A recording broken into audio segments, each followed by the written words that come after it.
Welcome to Delta Academy. Good morning friends. Today's we discuss about the parliamentary system अर्थात संसदीय व्यवस्था क्या होती है। दोस्तों, संसदीय व्यवस्था भारत में अपनाई जाने वाली शासन की व्यवस्था है।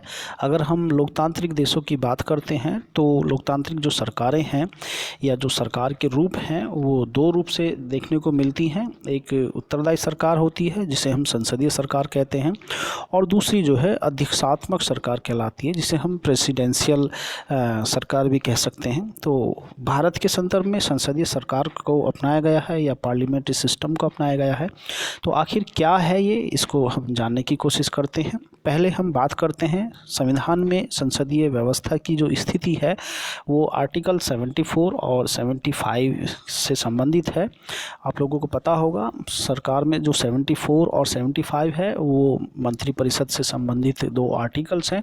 इसी रूप में अगर हम राज्यों की बात करते हैं तो राज्यों में आर्टिकल 163 और 164 जो है उनका संबंध पार्लियामेंट्री सिस्टम या राज्यों में विधायी जो व्यवस्था है उसके अंतर्गत इनको रखा गया है।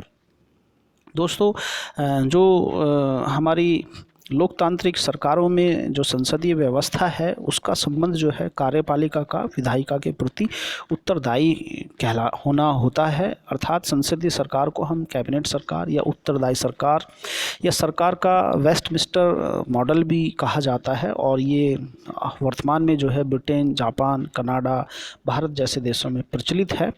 वहीं अगर हम दूसरी ओर बात करते हैं तो कुछ ऐसे भी देश हैं जहां पर अध्यक्षात्मकता या गैर उत्तरदायी या फिर गैर संसदीय या निश्चित कार्यकारी व्यवस्था टाइप की जो सरकार हैं जिन्हें हम प्रेसिडेंशियल सरकार के रूप में जानते हैं वो प्रचलित हैं, जैसे अमेरिका, ब्राज़ील, रूस, श्रीलंका आदि में।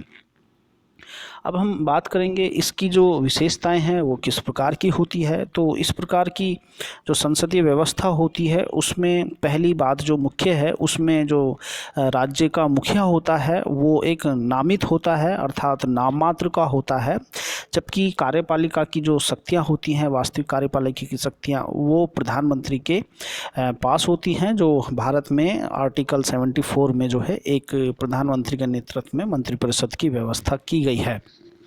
तो जबकि अगर हम राष्ट्रपति की बात करते हैं तो राष्ट्रपति केवल उससे परामर्श लेकर के कार्य करता है, अर्थात उसके परामर्श को मानने के लिए जो है राष्ट्रपति एक प्रकार से बाध्य होता है। अगर हम बात करते हैं इसमें सामूहिक उत्तरदायित्व की बात की गई है, अर्थात मंत्रियों का जो है संसद के प्रति एक सामूहिक उत्तरदायित्व होता है, और विशेषकर लोकसभा के प्रति ये आर्टिकल 75 में जो है व्यवस्था की गई है। अब हम अगर बात करें सामूहिक उत्तरदायित्व का जो सिद्धांत है उसका मतलब होता है कि जो पूरी की पूरी सरकार के जो मंत्री हैं वो एक टीम की तरह कार्य करते हैं। लोकसभा प्रधानमंत्री के नेतृत्व वाली मंत्रिपरिषद की अविश्वास प्रस्ताव पारित कर हटा सकती है। अगर जो उत्तरदायित्व की बात करते हैं तो अगर सरकार जो है विश्वास में नहीं है तो उसके खिलाफ अविश्वास प्रस्ताव लोकसभा में लाया जा सकता है। इस प्रकार से सामूहिक उत्तरदायित्व की बात करती है। अगर हम बात करें कि जो शासन है देश के अंदर वो किसका होता है, तो जो बहुमत प्राप्त दल होते हैं, जिसका बहुमत मिलता है, जिस राजनीतिक दल को लोकसभा में बहुमत में सीट प्राप्त होती है वह सरकार बनाती है, और उस दल के नेता को राष्ट्रपति द्वारा प्रधानमंत्री नियुक्त करता है।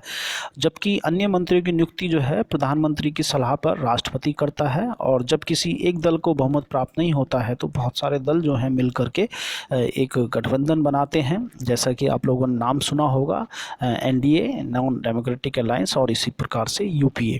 तो भारत में ये एक बड़े संगठन के रूप में कार्य करते हैं जिसमें बहुत सारे राजनीतिक दल जो हैं एक साथ चुनाव लड़ते हैं और वो बाद में जो है एक सरकार बनाते हैं जिसे हम गठबंधन की सरकार के रूप में जानते हैं। दोस्तों, इस प्रकार से भारत में जो है बहुमत प्राप्त दल का शासन स्थापित किया गया है। अगर हम राजनीतिक एक रूपता की बात करते हैं तो मंत्रिपरिषद के जो सदस्य होते हैं वो एक ही राजनीतिक दल से संबंधित होते हैं, और इस तरह उनकी समान राजनीतिक विचारधारा होती है, अर्थात उनकी राजनीतिक एक रूपता होती है। गठबंधन सरकार के मामले में अगर हम बात करते हैं तो मंत्री जो है सर्वसम्मति के प्रति बाध्य होते हैं। तो इस प्रकार से हम ये कह सकते हैं कि भारत में जो है या फिर जो संसदीय सरकार होती हैं उसमें राजनीतिक एकरूपता बनी रहती है।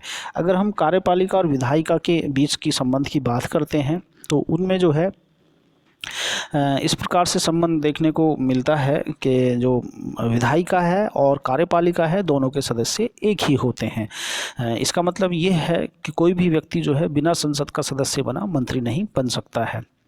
अगर कोई ऐसा व्यक्ति बना है जो संसद का सदस्य नहीं है, तो उसे 6 माह के अंदर जो है संसद का सदस्य या उसकी सदस्यता जो है प्राप्त करनी होती है। अगर हम प्रधानमंत्री की अस्तित्व की बात करते हैं, उसके स्थिति की बात करते हैं संसदीय व्यवस्था में, तो सरकार की जो व्यवस्था में प्रधानमंत्री होता है वो एक नेतृत्वकर्ता के रूप में अपनी भूमिका को निभाता है। वह मंत्रिपरिषद का और संसद का या फिर सत्तारूढ़ दल का जो है नेता के रूप में कार्य करता है, अर्थात वह उसका लीडर होता है। इन क्षमताओं में वह सरकार के संचालन में एक महत्वपूर्ण और अहम भूमिका निभाने का कार्य करता है। तो दोस्तों, प्रधानमंत्री का जो पद है वो एक तरीके से कार्यपालिका का प्रमुखी के रूप में, जो वास्तविक शक्ति है उसके रूप में वो कार्य करता है।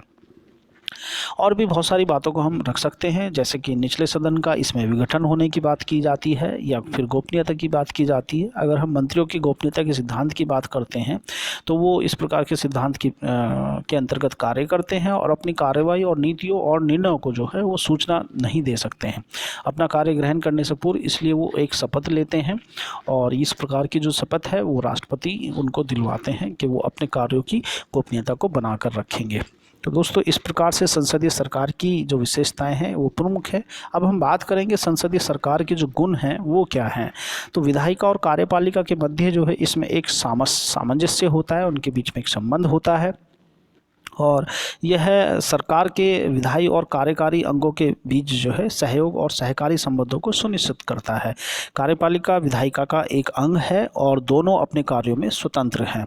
आप लोगों ने अभी चर्चा में सुना भी होगा कि जो कार्यपालिका के मंत्री होते हैं, जो मंत्रिपरिषद के सदस्य होते हैं, वो विधायिका के भी सदस्य होते हैं। इस प्रकार से हम ये कह सकते हैं कि कार्यपालिका जो है वो विधायिका का एक अंग है और दोनों अपने कार्यों में स्वतंत्र हैं। परिणाम स्वरूप इन दोनों अंगों के बीच जो है विवाद के बहुत कम अवसर प्राप्त होते हैं। तो हम ये कह सकते हैं कि विधायिका एवं कार्यपालिका के मध्य जो है एक सामंजस्य स्थापित होता है। अगर हम बात करते हैं उत्तरदायी की सरकार की, तो अपनी प्रकृति के अनुरूप संसदीय व्यवस्था में उत्तरदायी सरकार का गठन होता है। मंत्री अपने मूल एवं जो कार्य अधिकार हैं उनको करने के लिए जो है संसद के प्रति उत्तरदायी होते हैं। आप लोगों ने सुना होगा संसद समय समय पर जैसे प्रश्नकाल की बात आती है तो उसके उत्तर देने के लिए जो है संबंधित मंत्री जो है वो संसद के अंदर उपस्थित होता है। अगर प्रश्नकाल या चर्चा या फिर स्थगन प्रस्ताव या अविश्वास प्रस्ताव आदि जो है के माध्यम से इस पर नियंत्रण रखा जा सकता है, अर्थात उसका जो लायबिलिटीज़ है उसको स्थापित किया जा सकता है। तो इस प्रकार से जो हम कह सकते हैं कि जो संसदीय सरकार होती है वो एक उत्तरदायी सरकार होती है। इसमें निरंकुशता पर भी जो है निषेध किया जाता है, उस पर रोक लगाई जा सकती है। इस व्यवस्था के तहत जो है कार्यकारी एक समूह में निहित रहती है और उस समूह को हम मंत्रिपरिषद के रूप में कहते हैं। यह कोई एक व्यक्ति नहीं होता बल्कि एक ग्रुप होता है जिसमें विभिन्न प्रकार के मंत्री होते हैं और ये जो है एक अधिकार प्राप्त व्यवस्था है जो कार्यपालिका की निरंकुश प्रकृति पर रोक लगाती है, अर्थात कार्यकारिणी जो है संसद के प्रति उत्तरदायी होती है और उसे अविश्वास प्रस्ताव के माध्यम से जो है हटाया जा सकता है। इसी प्रकार से अगर हम बात करते हैं व्यापक प्रतिनिधित्व की, तो संसदीय व्यवस्था में कार्यपालिका के जो लोग हैं वो समूह से गठित होते हैं, जैसे कि मंत्री लोगों का एक प्रतिनिधि होता है। इस प्रकार यह संभव है कि सरकार के जो सभी वर्ग हैं और क्षेत्र का प्रतिनिधित्व है को प्रधानमंत्रियों के द्वारा या मंत्रियों के द्वारा चयन करते समय रखा जाता है। इस प्रकार से इसमें व्यापक प्रतिनिधित्व की जो है व्यवस्था की गई है। दोस्तों, आप लोगों को संसदीय व्यवस्था से संबंधित अपनी पूर्ण जानकारी मिली होगी। इसी प्रकार से एक रोचक जानकारी के साथ पुनः उपस्थित होंगे। तब तक के लिए अपना ध्यान रखें। Bye bye, take care.